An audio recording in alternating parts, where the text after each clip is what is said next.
Good evening, everyone. What a pleasure it is to welcome back Glen Erik Hamilton, author of the Banshaw Mystery Series, of which I think this is the sixth. Have I counted right? Sixth, yes. I have. Awesome. All right. So Glen Erik, let me look up my notes here. His thrillers have been called a perfect mix of serious crime and caper movie. This is Island of Thieves, the book that we're talking about. I love the cover design.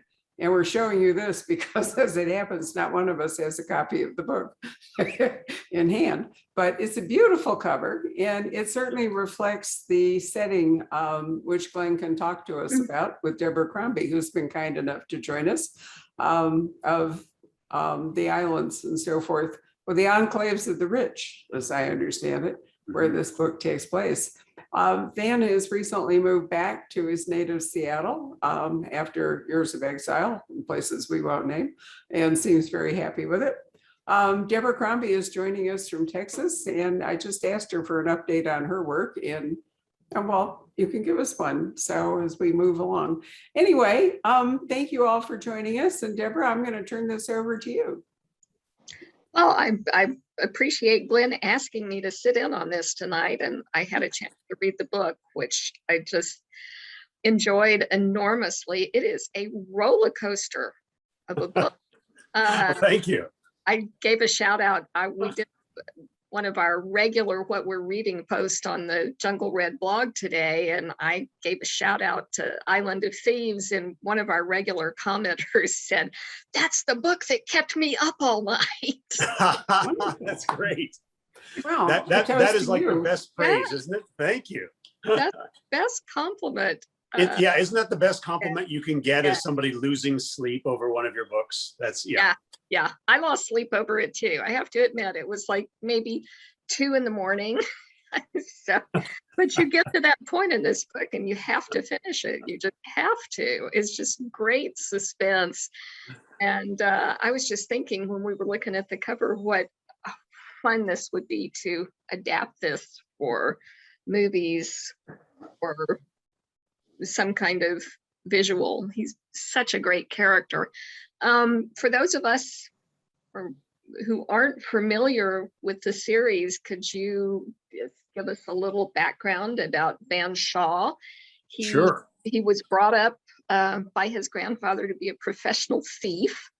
Yes. And yes, yeah, his grandfather was a career criminal, and as you say, professional thief. He was a bit more of a strong arm criminal in his wild younger days in Belfast and in the States. And I'm not sure if mellowed is quite the word, but got a little smarter about his profession, and gradually became a professional thief and raised his grandson in that life as well. Van had maybe a bit stronger of a moral compass than his grandfather. Escaped that life at age 18, went into the military, and to his surprise, did very well there. Eventually joined the Army Rangers and made a home of it, and fought in Iraq and Afghanistan for the better part of 10 years. And at the start of the series, in Past Crimes, he's coming home after being away for a decade and being out of touch. The arc of the series is him coming to take these skills, many of them antisocial in nature, and reconciling them with his belief in justice, if not necessarily the law. We'll put it that way. Excellent. Can I just interrupt for a moment and say, in my sketchy introduction, I did not mention that the books have been nominated for the major mystery awards, and in fact, Past Crimes won the Anthony Award for Best First Novel. And you've been nominated for the Edgar and the Anthony probably again, and probably other awards. So obviously, even in a relatively short number of books, i.e. 5 up until now, that's a lot of accolades for you and recognition of just how good your writing is. Thank you. I was, the book series came out of the gate fast. There's no question about it. And I was very, I don't discount luck along with skill. There's a certain amount of luck that comes with that amount of recognition that early on. There's a lot of pressure of course, that comes with that too, and trying to keep the series fresh and exciting and stuff. And really, the as much fun as awards are, the best recognition is, as we've said, is readers contacting you and saying they just had a great time. You know, that's it. That's what it's all about. That's what you want with every book, certainly. Well, Van is such an interesting character, and he's facially scarred from the things that happened to him when he was deployed. And did you have any fictional inspiration for this character or personal inspiration? Well, fictional inspirations, I mean, there's all the books I grew up reading, like the Travis McGee series and Bernie Rodenbar, Lawrence Block's wonderful burglar series, Patricia Highsmith's Ripley. You know, all of these characters exists on the edges of polite or criminal society to a certain extent. And I always knew if I was going to write a character, it would probably be somebody like that. I didn't have a lot of interest necessarily in strict police procedurals or things of that nature, because there were people out there who knew that world a lot better, who knew law enforcement a lot better and could write about that more closely. And plus, I like people who break the rules. It's just, you know, at least fictionally, it's a lot of fun.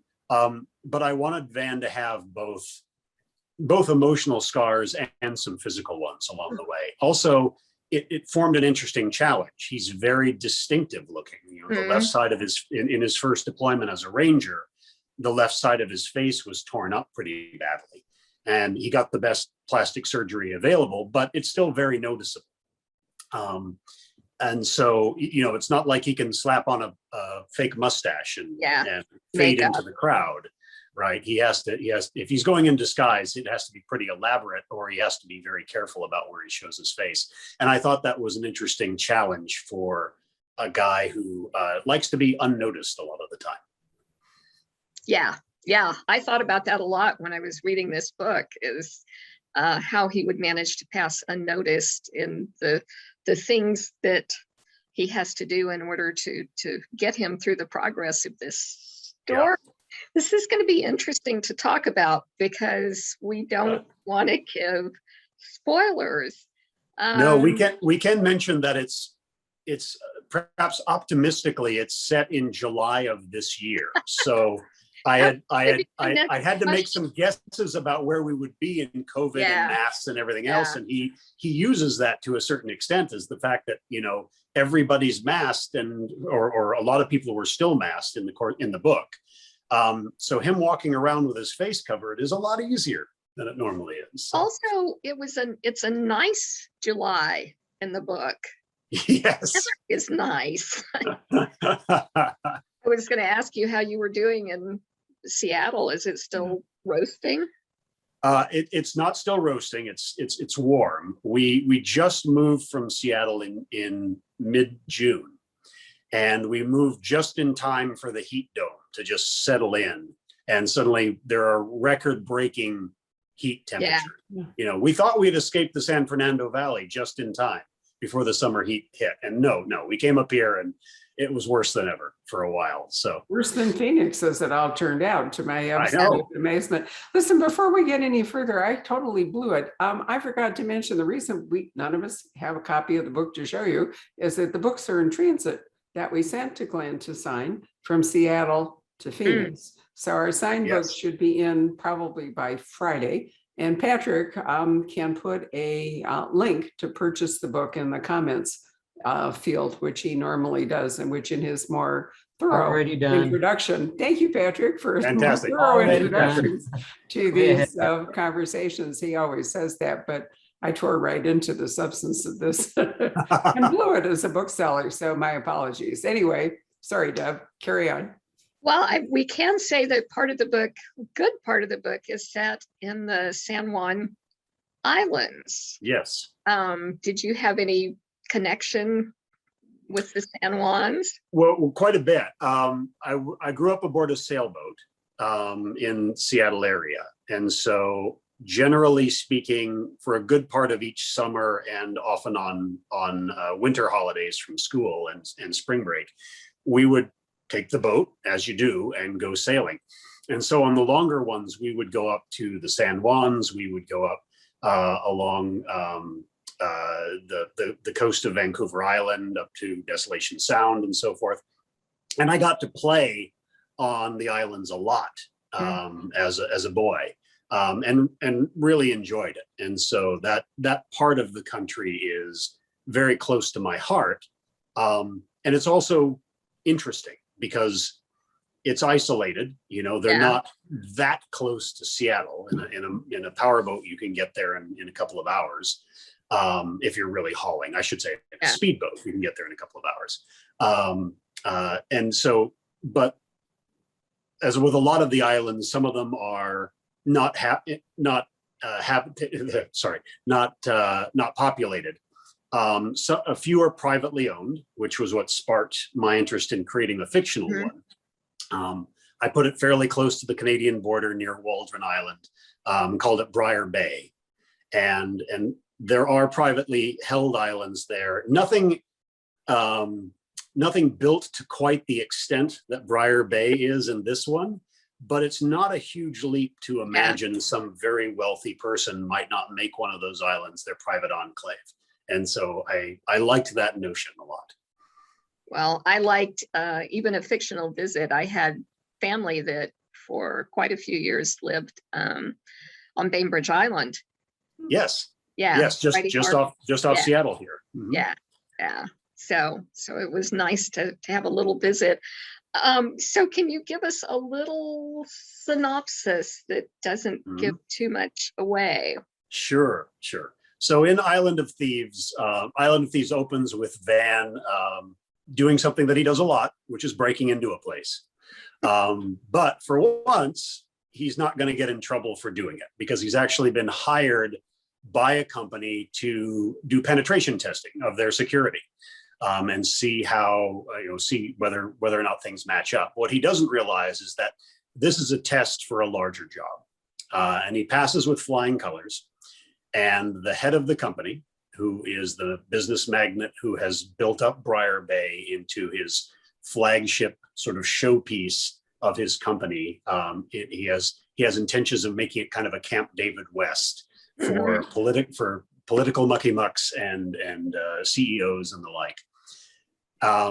He's just created this as sort of a family retreat / business center, and he wants Van to ostensibly protect the valuable art gallery that's there during this maiden voyage of the center while a lot of people are visiting. He tells Van that's because he suspects that one of his compatriots in a game that the rich men play with one another will attempt to steal something from the gallery, sort of a way of counting coup on one another along the way. And so Van is there to see if he can prevent that from happening.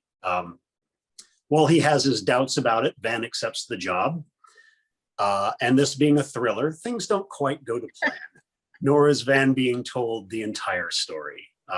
It would be a very dull book. It would be a very dull book. And I don't think I'm revealing more than the book flap to say that it isn't long before he stumbles on a dead body lodged in one of the crevices of the rocky shore. And because he's the one who's discovered the body, and because he's a large, scarred newcomer to the place, he's the one the police are perhaps looking the most hard at. And it only gets worse from there because, again, it's a thriller, and that's what happens. Can we talk about Amtrak? Is that too much? Yes. No, well, let's talk about Amtrak. Did you get to do that? Did you get to do all your research? I know you wrote this book, the bulk of this book anyway, during the pandemic. I did. Yeah, it's not a coincidence that Van travels further in this book than in any other book, just because I couldn't. Because I couldn't get to do that. I have traveled by train quite a bit, including one to, Barbara mentioned, I think, Left Coast Crime from last year, which was a one-day wonder, right? It started in San Diego, it went half a day, and they had to shut it down because the county rules on large gatherings changed. I took Amtrak to that because we were in LA at the time. It was natural. I like traveling up and down the coast that way when I can. And I did want Van to be on various conveyances in this one, planes, trains, and automobiles.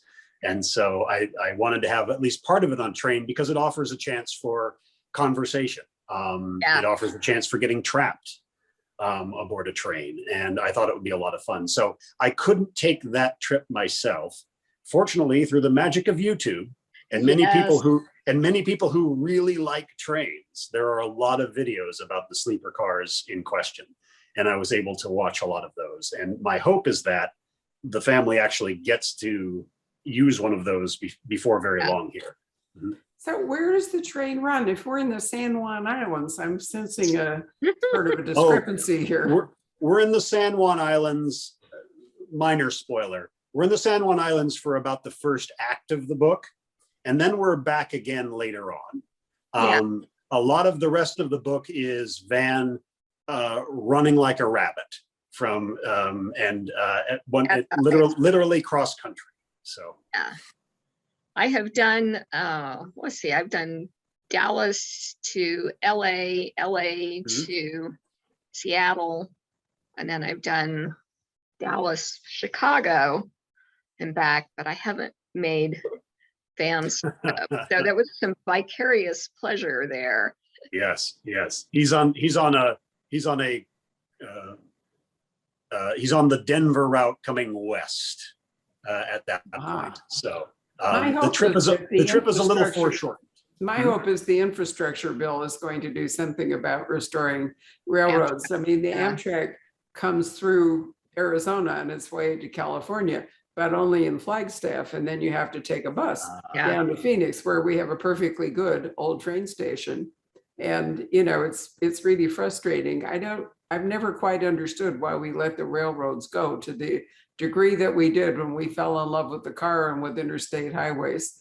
In the same way that cities tore up streetcar tracks and so forth and never stopped to think about parking and automobile traffic and so forth. You go to Europe and you see wonderful city transportation. Well, Seattle actually has a very good bus system, if I recall. It does. It has the metro system. It also has streetcars, one of which runs right near us, which is nice, going downtown and up to Capitol Hill. And it has the newer, I should say, light rail system, which runs north and south in the city. That actually features in 2 of the books along the way because I just find it kind of fascinating. So. Did they succeed in tearing down the whole highway along the waterfront in Seattle? They did. And are they going to run a train, or are they just going to run buses along there? I mean, we were there when they just started it. And there's the tunnel now underground that replaced that. Oh, is that what happened? Yeah, like the big dig in Boston. Yeah, exactly like that. And so the tunnel is operating now. So interesting enough, the tearing down of the viaduct is a central part of the 5th book, A Dangerous Breed. There's a scene set on the viaduct as it's being torn down. And the light rail tunnels through downtown feature in Island of Thieves quite a bit. So I got to explore those in the location scouting. A transportation book. I love it. A transportation thriller. It's a new genre. There are planes and boats too. And boats. Right. Yep. Yeah, he's on board pretty much everything at some point in this book. It's motorcycle, not in this one, but he's been on motorcycles a couple times before. So you left one out. I did. There was no real way to get him onto a motorcycle and have it make a lot of sense. And I cut the skateboard seat. I just cut that right out. So that's too bad. One of the things that I really liked about this book, other than the breakneck nonstop action, and we have these little interludes and we get a sense of Van has created what I think of as a found family. I really like. It's not blood relatives, it's the people that come into your life and you decide that they are important and you want to be associated with them and you make commitments to. And tell us a little bit about that. And Van is very definitely a chosen family guy. He doesn't have a lot in the way of blood relations along the way that, or certainly not ones that he's close to. And it's sort of a chosen family situation, although I'm not sure Van is the one who did the choosing. Yeah. In a way, his closest friend, one of his closest friends might be Abbie Proctor, who's the neighbor of his grandfather when his grandfather was alive. She's 80 years old. She's tough as nails. She's about 5 feet tall and suffers no fools, and is the first one to kick Van in the shins when he's being a jackass. And I love writing Addie. She is one of my favorite characters, absolutely. Not least because she forces Van to engage emotionally where he would rather dodge the question. And that's a lot of fun. And he's become responsible for these chosen family members, including Addie's foster child, who made an appearance in the 3rd book, or came into the story in the 3rd book, named Sindra. And Sindra is, like Van, the child of criminals. And so Van sees a lot of himself in her. And as she's gotten older, she's now about 15, he's trying to keep her on the straight and narrow while not necessarily setting the best example himself. So, yeah. And she's got a lot of abandonment issues. She does. But the vulnerable teenagers and the chosen family stuff really resonated with me, since I've done some of that in my books too. Yes. And that's actually a great segue. Hang on. I got it right here. We don't have a physical copy of my book, but I do have a physical copies of Deb's, which I just finished reading today, and absolutely adored it. It's fantastic. If you like series with a lot of character development over time, the Gemma and Duncan series is just wonderful for that along the way. So I'll be taking a page from your book, Deb, as I think about these relationships ongoing, because it was a terrific read. I really enjoyed it. Plus, there's a lot of really good food. Yeah, and a lot. I know. I was so hungry reading this. I want those Irish dishes they were talking about. And so. Well, Deb's done that in several of her books. And then she had a marvelous book about the tea industry, which I absolutely loved. I reread that, Barbara. You what? I just reread it. I hadn't reread it in years. Wow. Well, I'm trying to remember, when did you write your first Gemma? It started out as Duncan and Gemma, and I noticed that Glenn reversed that. But when was the first book? Because I remember you and I did a talk on your 3rd book, the one I always get by the wrong title, at a Left Coast Time. Yeah, Leave the Grave Green, right? Or no, actually, I called it Leave the Grass Green. Yeah. I always have gotten the title wrong. So when was that? Book was 1993. Right. It was, so I opened the store in 89, and I remember you came along as a rising star fairly soon after that. So we've been together for your entire career, which has been wonderful. And fortunately with Glen Erik as well. But unfortunately, I remember everything I've ever read, so I don't have to go back and reread it. But tell me how it was for you. I really, really enjoyed it. I actually reread Dreaming of the Bones first because, which I don't think I had ever reread. That book was a difficult book emotionally, and I think I never really wanted to go back and revisit it. And I had a friend who has never read a crime novel, much less any of my crime novels, and that was the book that he bought. And he reads literary, Barbara Kingsolver and Annie Dillard, Wendell Berry, and he's a farmer. And so I thought, well, I just wonder how that book is held up. So I picked it up and read straight through it. And I had forgotten details of the plot. So it's been a long time.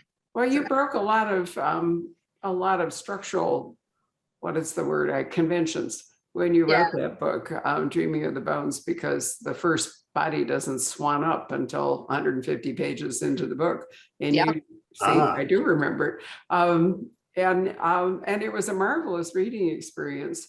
I really, I like your London books, but I have to say that much of what I have learned about the British countryside, I have picked up from your other books. And, the Todds wrote their last Oh, the newest best. Rutledge. No, the Rutledge book, Rutledge. very much in, when you were over there in the west of England, the Welsh border. Yeah. And, writing about the canals and the Telford Bridge and all of that stuff. And now there they were. I love that. I lived not very far from there. Chester, right. Yeah, Chester. Yeah.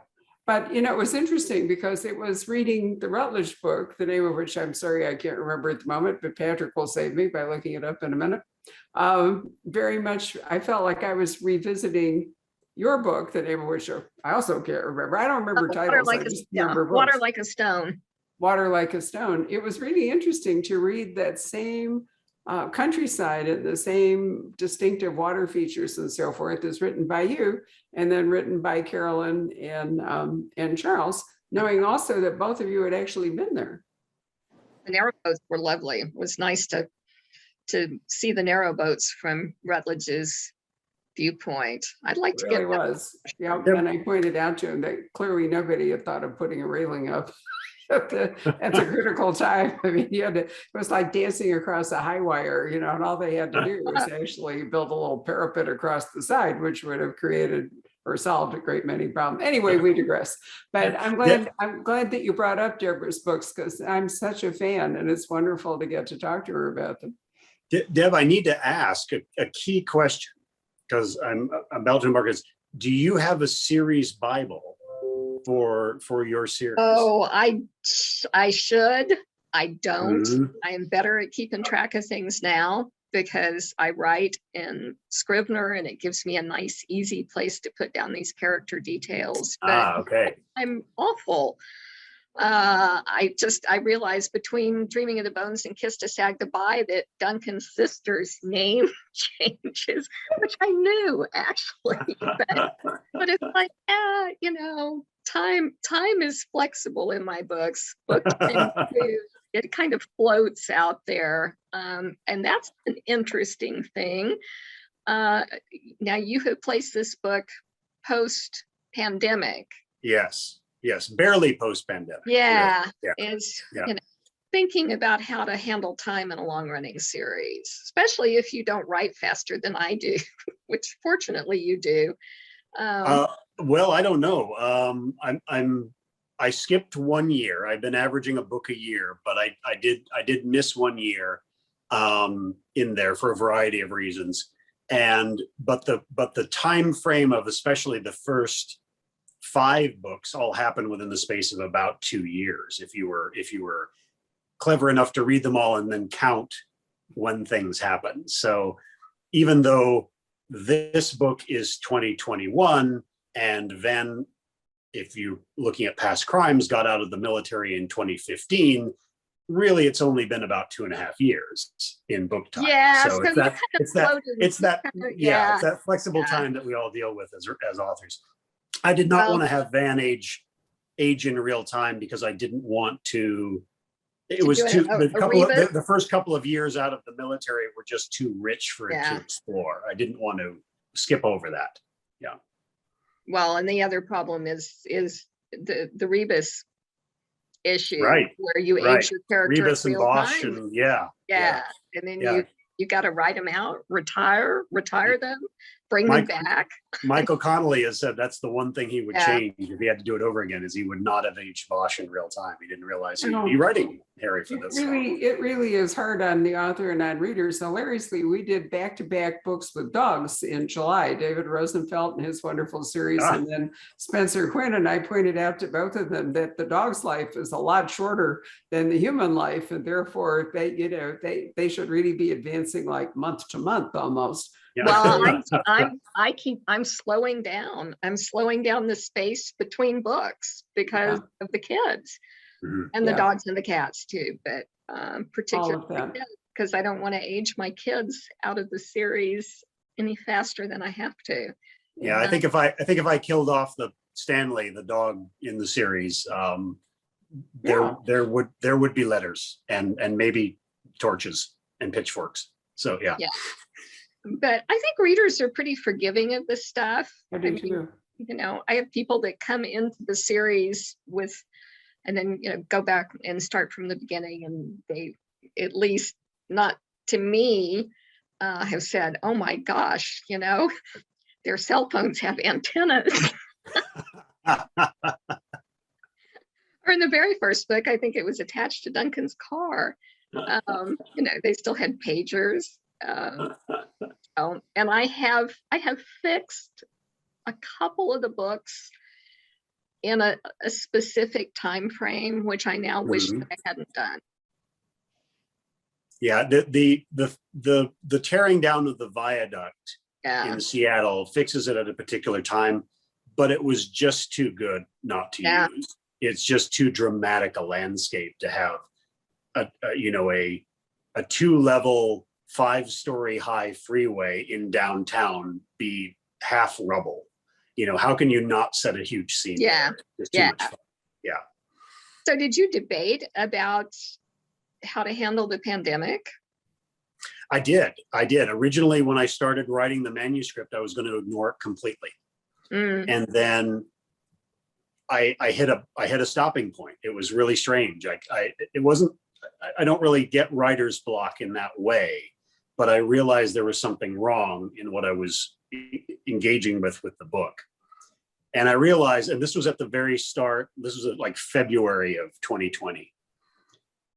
We had just gone into quarantine, and the pandemic, if you'll recall, hit Seattle sort of first in the US, because it's where it really we have started. good friends in Seattle. Yeah. And so that was the first real rush of it ashore on our continent.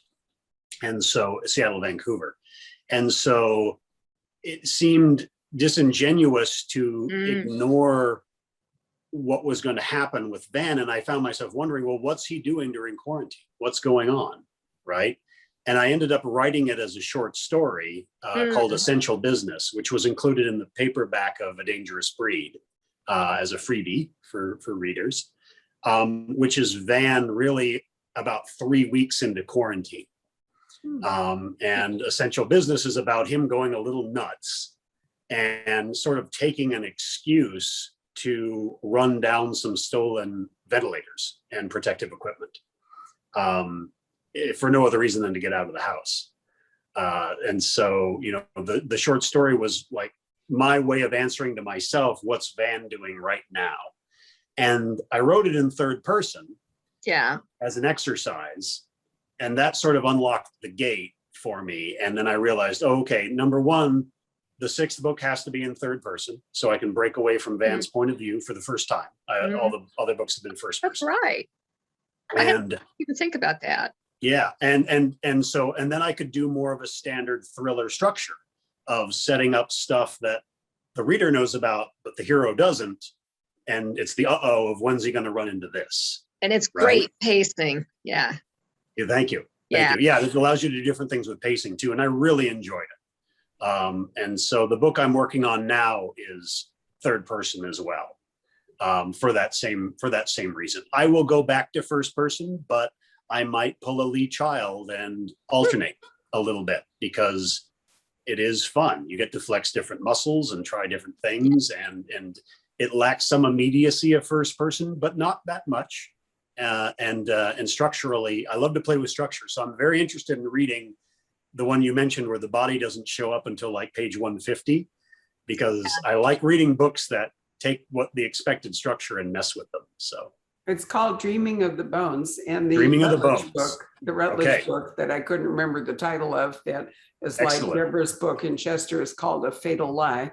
Thank you, Patrick, for using the chat feature to remind me, which he's getting used to. I need a prompter more than I go along. Could we talk for a moment, Deb?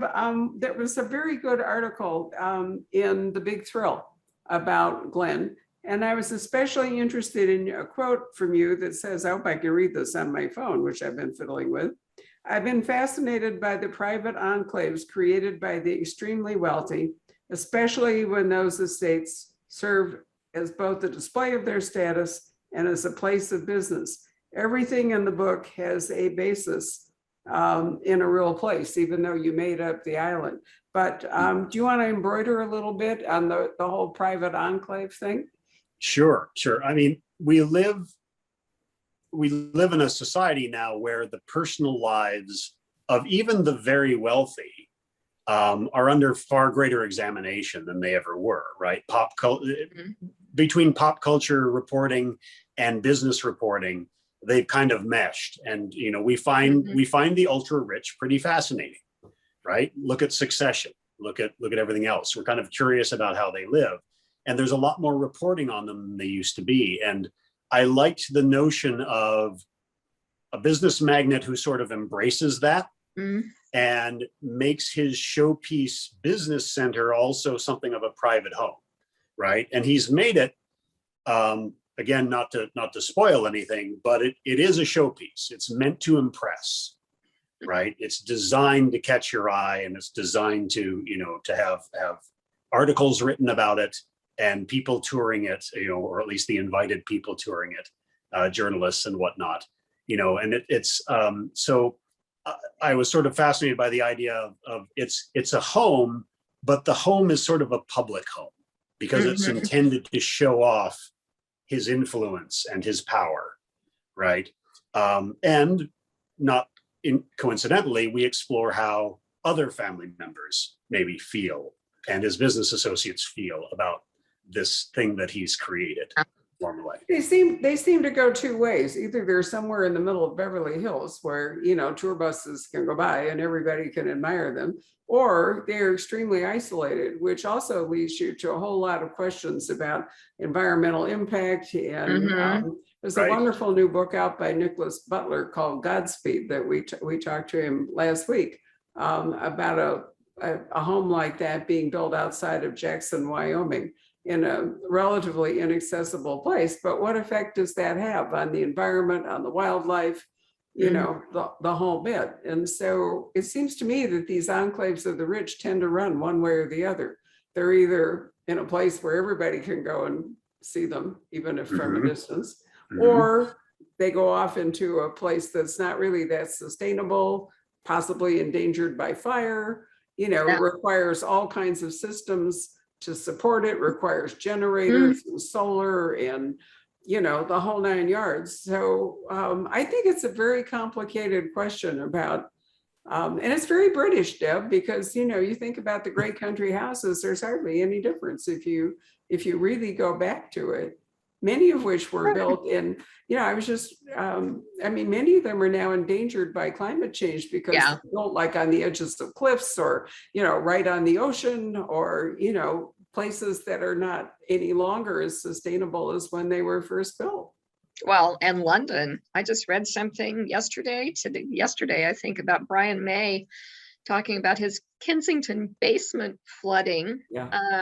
And because not his house particularly, but of all the mega billionaires who have built these huge underground warrens in London, and the infrastructure is just not there. Right. Well, it's true in New York. It's probably going to be true in Miami. I mean, as the seas are rising, and anyone can see that they are. And it's not just homes, it's even stuff like the underground. A lot of the transportation that has made these big cities work is going to be imperiled by rising water. Yeah, the smart money is investing in sump pumps. Yeah. Well, even Venice I mean that sort of facetiously, but no, it's not. if you're building a basement in England or Seattle, as it happens to be, get to know how those pumps work really well, because they're going to come into play. Absolutely. Venice is copying the Thames water barrier, for example, in an effort to try to control flooding in Venice. And the Dutch are going to really come into their own because they are the masters of. Rob and I, we were in Holland, were taken to see their incredible North Sea barrier structure and how beautifully designed it is and the whole bit. But then in the recent flooding, a lot of the dikes broke that were not facing the North Sea, but were rather where the rivers were overflowing. as in Belgium and in Germany where all this damage occurred. So even the Dutch, we're not immune to that. I do think that climate change is going to have a dramatic impact on the way we live, both in cities and without. Well, the Dutch are a great example because the strain on the system came in from an unexpected side because of the floods, right? And the other bad news for them is that, as I understand it, that because of the way the underlying geology works, as the ice is melting way up north, it's tilting Holland into a worse position than it was. It's like a teeter-totter that is going bad. And, obviously the world has lived through climate change before. I mean, we wouldn't have coal under the Arctic and all the rest of it if, we hadn't had these enormous periods of warming and cooling, but we're not really set up for that. So I think it's an interesting feature of coming thrillers, one of which the world will do fine. We might not. We may not. Like the dinosaurs, right? They didn't expect the comet. I think that's true. I think the planet will regenerate itself. And in fact, it may be the planet's way of getting rid of us. I mean, that's an interesting thought. It won't happen in our lifetime, but it does occur to me that it might be Mother Nature's corrective. When some species becomes just impossible to sustain, and perhaps the dinosaurs were like that too. If that was a comet, it wasn't really Mother Nature. Right. Or volcanoes do, an unbelievable amount of damage. You remember we were all stuck when the Icelandic volcano went off? I was just thinking about that. I was stuck in England. Well, I was actually in Germany and managed to get back to London, and then was stuck in London because nobody was flying. So even these San Juan Island places can be that you're writing about in this book. Oh, absolutely. Really swamped if the sea rises. Yeah, absolutely. And some of them are quite high, relatively speaking. They're essentially sort of buttes and bluffs in the middle of but not all of them by any means. I'm sure some of the beaches that I played on as a kid probably aren't there anymore. Yeah. Right. So Deb, did you have more questions, or do you want to see if Patrick has questions from the audience? We're not under any timeline, so. I was just going to ask about the physical. All these great fights and stunts, and how do you go about visualizing this stuff? Well, some of it, only a little bit of it is experience. I practiced martial arts for a fair amount of time in my late teens through my 20s. My father boxed and did judo when he was quite young and taught me some of that. And then I later got into boxing, and I still enjoy working out at boxing gyms and the like. So I'm familiar with getting punched and kicked, and punching and kicking, right? So there's some practical knowledge there. Some of it is also just, imagining the worst things that can happen, not just in a fist fight, of course, but in other things as well, or interesting things that can happen. And then, of course, designing the world around it so that they do, right?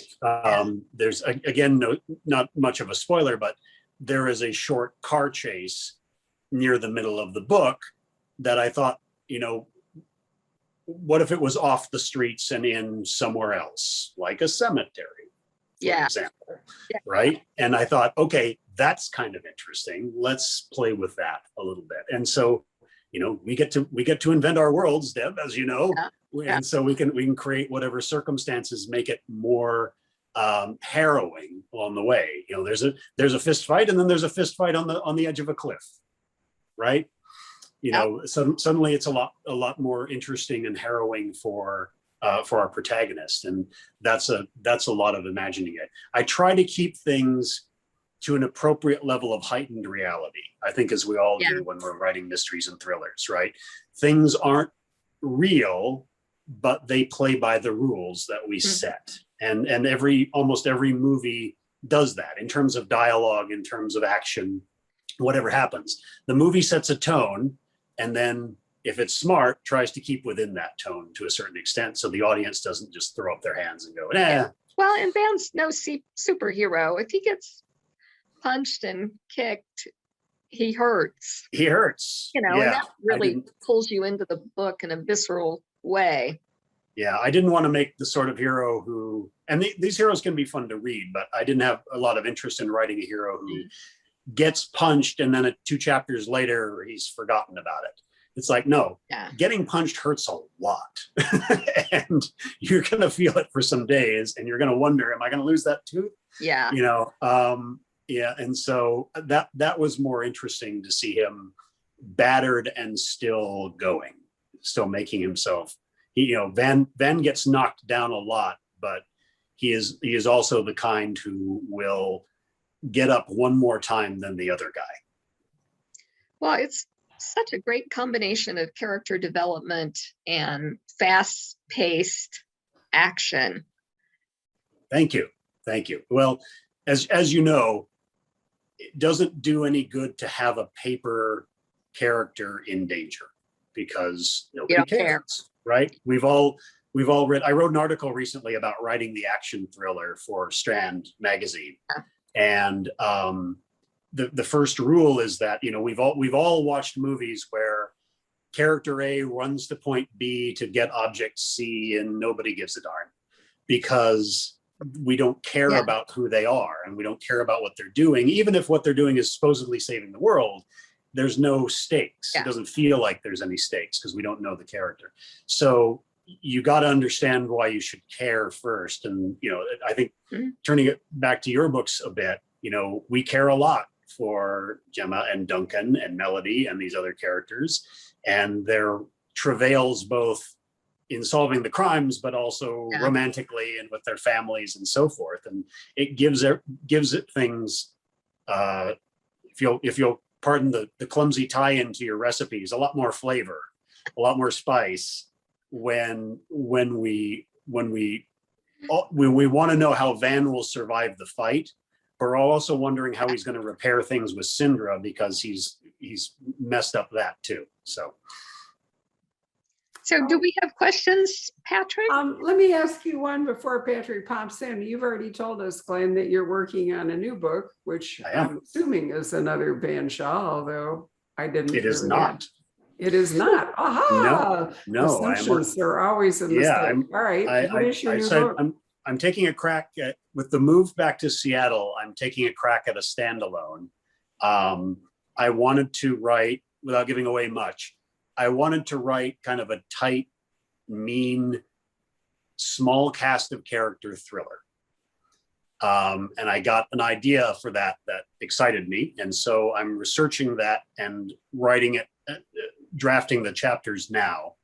I've got some work to do, probably coming out of this book launch in August, September, October are going to see me heads down, banging out the first manuscript along the way, and I'm very excited about it. It's a standalone. I think that will be a lot of fun to write, hopefully a lot of fun to read. The good news is I also have an idea for at least the next 1 and possibly 2 Van Shaw books as well that I'm also excited about. So I kind of want to write this standalone quickly so I can get back to Van and write Van number 7 kind of in short order right after that. Oh, that's really good news for your fans. Deborah, what do you, you're plugging along on a new? I am plugging along. This is book number 19. It does have a title, and I thought we would have a release on the title, but I don't think we do quite yet. Okay. We're back in the mean streets of London and Bloomsbury and not nearly as much food. And do you have a projected pub date yet? Next summer. Next summer. All right. Yeah. Well, your books are like the James Bond series where they start it and they just call it Bond 24 for a while until they know what the title is. Now, my favorite is Untitled David Baldacci for November. I'm serious. That's how those books come across, so it all works out. Patrick, do you want to come join us now that I've asked that question? Why, sure. Let's see here. As far as actual questions, yes. Paula, is it Munier or Munier? Meunier. Mhm. Munier, that's what I thought. She has a question for both of you. And she says that you both write series and manage to keep them fresh. She's revising book 4 in her own series, and she's tearing her hair out. She's desperate for tips and tricks on keeping a series fresh. How do you do it? Expand your cast of characters. That helps. That can help. Yeah. Yeah. Agreed. Yeah, new characters and new characters in different combinations. I mean, one of the things I really like is, I've got, I think my regular cast isn't the size of Deborah's yet. It will be over time, I'm sure.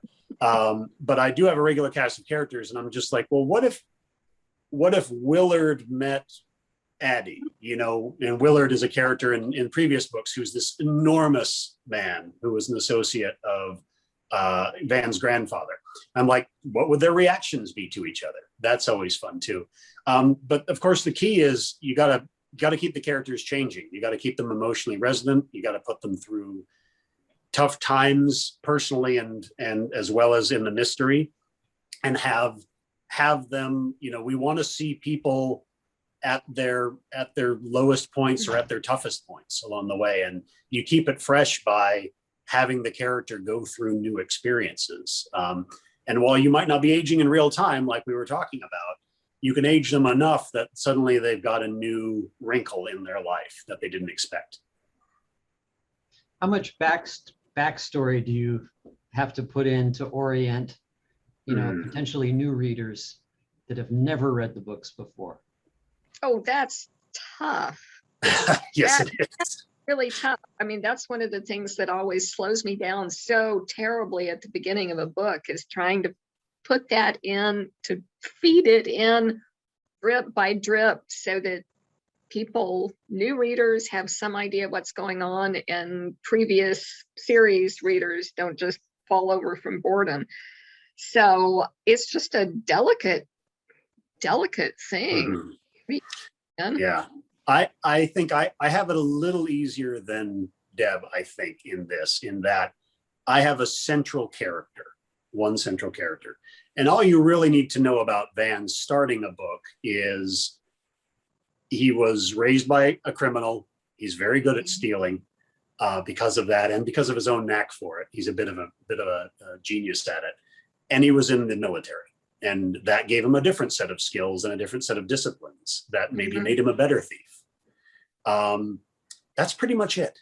The who he knows and how they relate to each other and stuff can just come out as you meet the characters along the way. But I will agree with Deb, it's always that question. How much do you tell? Especially if you have to have a character that was introduced in the last book, but you can't necessarily talk about what happened to them in the last book. Yeah. That's the line you have to walk, is how much backstory to put in. Ideally, even if you have backstory, and you have to have a fair amount of it, every book is a pleasure to read, and your reader won't mind so long as you're not information dumping on them, right? If you have backstory, because it's interesting. And there's an automatic spoiler involved, which is that any character that's in the new book obviously survived the last book.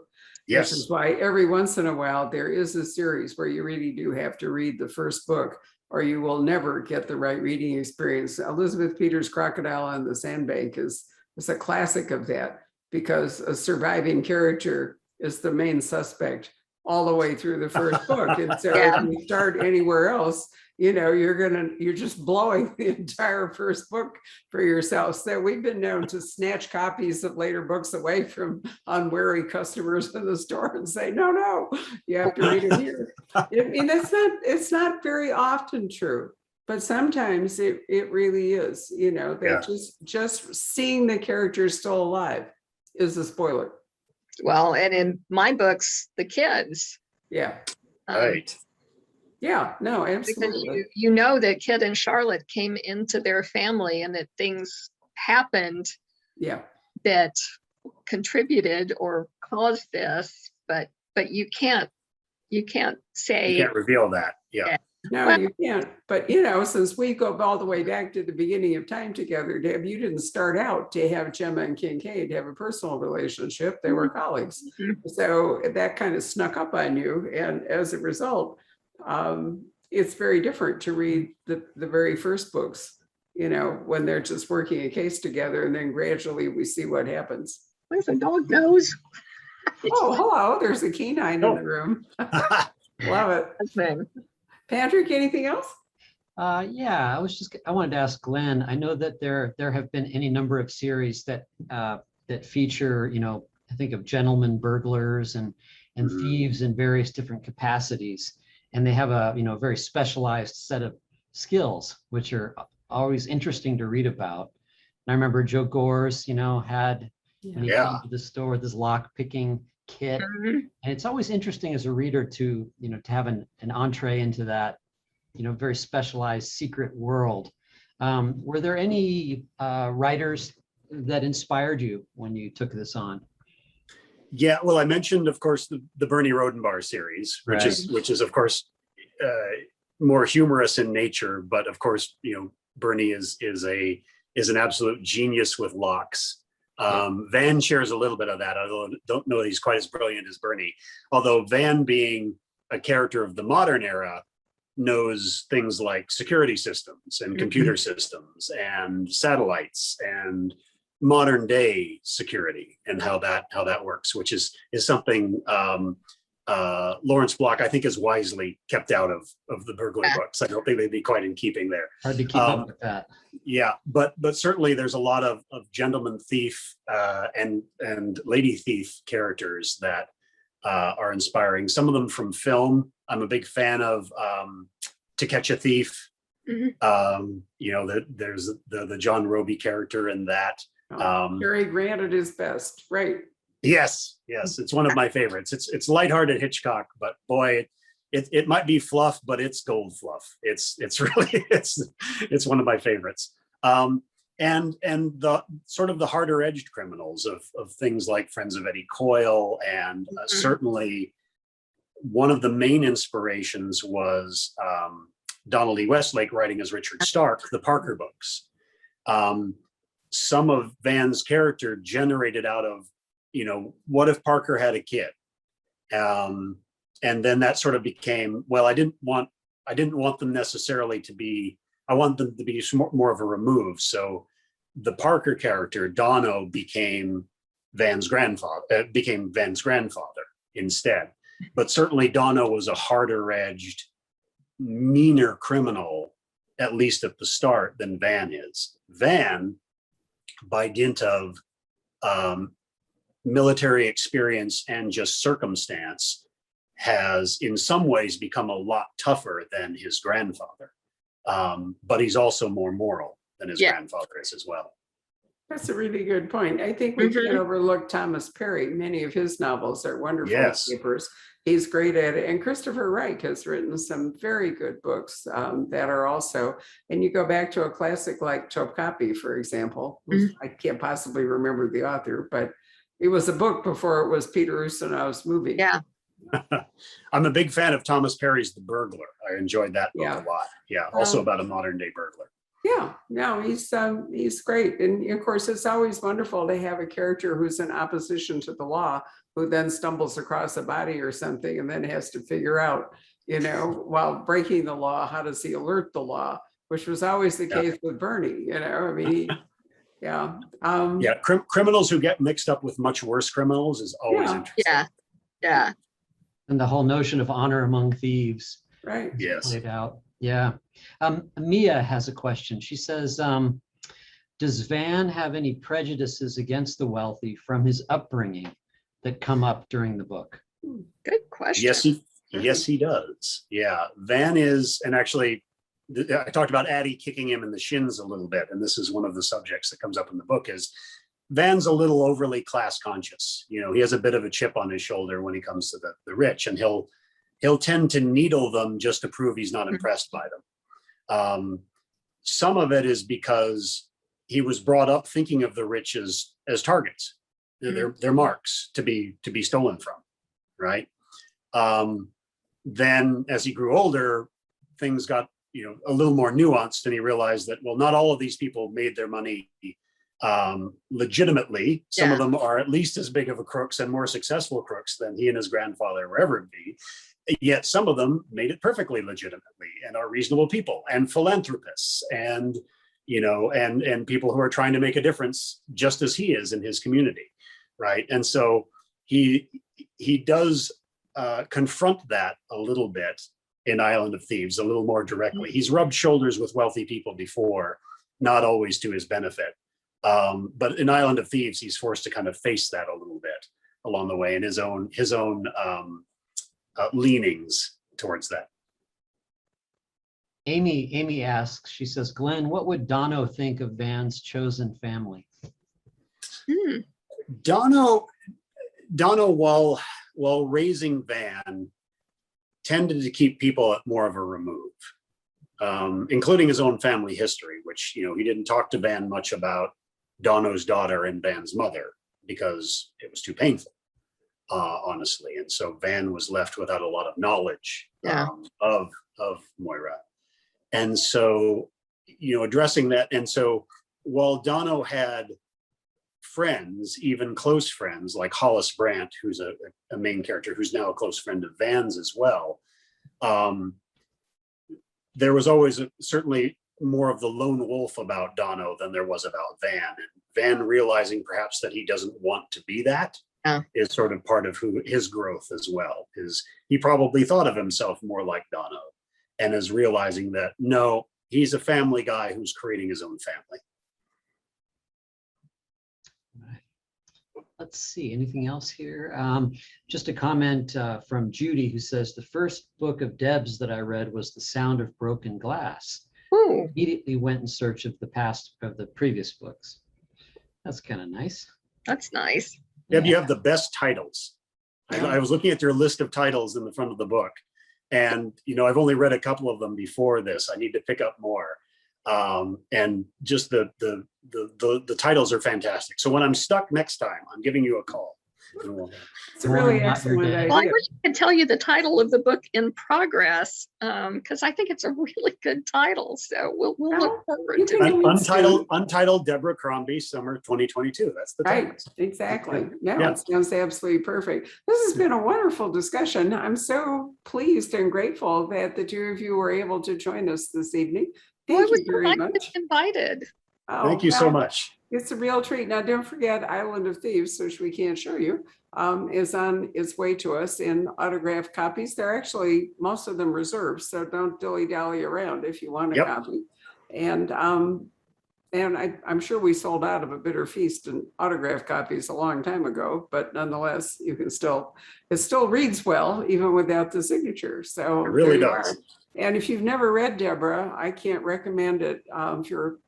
You don't even have to be a fan of British mysteries specifically, but just really well-written, fascinating books. And you learn a lot from them, as well as really enjoying. And the same is true with you, Glenn. I'm glad you're back in Seattle. It seems like that's probably a comfortable spot for you. Get air conditioning. Your first opportunity. I hope you have air conditioning. We do. And our new generator kicked on this afternoon. We bit the bullet after last summer watching California and decided that to live in Arizona without power in the summer was going to be so awful that we invested in a generator. So even if we're in the middle of Scottsdale, I feel a little bit like these guys who are off on an enclave on, some island. We might actually have to do one for the store, Patrick, at some point if weird stuff keeps happening. Well, then Texas had that. Deb, did you have that horrible? It was horrible. Yeah, it was absolutely horrible. And I've never in my lifetime in Texas seen weather like we had in February. And we're still not feeling very comfortable about the Texas electric grid. No, you and California too, PG&E definitely left a lot of maintenance and so forth on the table. And of course, Seattle's been completely unprepared for this kind of heat. Yeah, fortunately for us, it lasted a week or so and then abated after that. It's been hot, but it's not like we had a month of it along the way. There hasn't been a lot of rain, however, And Yeah. so surprisingly, and so we're really Oh, it hoping all for some came here last precipitations. week. We were in Santa Fe while the bookstore flooded during a monsoon and the temperature dropped to 86 and it was just bizarre. But Be careful anyway, what you that'll wish give us more things to write about as time goes on. So thank you very much, guys, for joining us. And Thank you, thank Barbara. you all for watching. Thank There'll you be a all. podcast available tomorrow and the Facebook video will live on forever. So please be sure to direct people to either listen to the podcast or watch the video. Thanks for joining us. Night, everybody. Thank you. night. Night, everybody. Bye-bye.